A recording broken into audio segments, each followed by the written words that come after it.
Welcome back everyone. You may be having some issues with your Oculus Quest remote where for some reason the buttons are not working. Now this can happen for a few different reasons. There's never just one reason why this happens. But the first thing I would recommend you to look at is to see if you're clicking the buttons and this light is blinking on or off.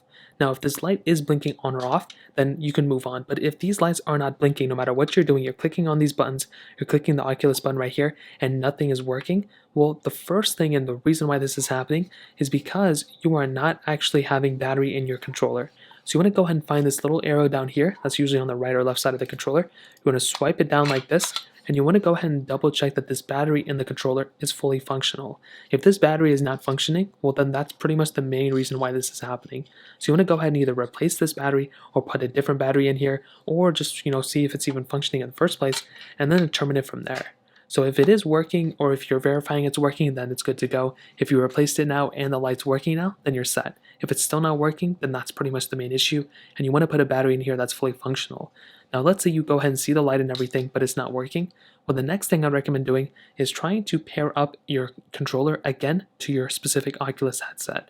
So different controllers have different routes, and I'd probably recommend looking into exactly how to pair your Oculus controller to your headset, but that's pretty much the next thing I'd recommend doing. Now, if for some reason one controller is working and the other one isn't, well then at that point what I would recommend doing is taking your other controller and trying your best to make your way over to the settings and enable hand tracking. At that point, you can pretty much rest assured that even if your controllers are not functioning anymore, well at least you can go and make sure that they're working that way with your hands. Now another thing I recommend doing is making sure that there haven't been a lot of, faulty DES. You also want to make sure that there's not random stuff stuck within this controller right here.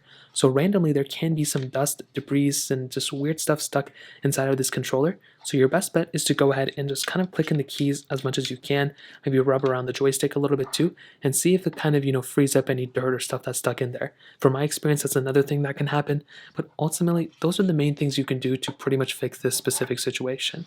If you're still having any issues, please let me know in the comment section below. Hit the like button, that would mean so much, but definitely hit that subscribe button. More importantly than everything else, I love every single one of you guys. Hopefully I'll catch you guys in the next video. Peace out till then.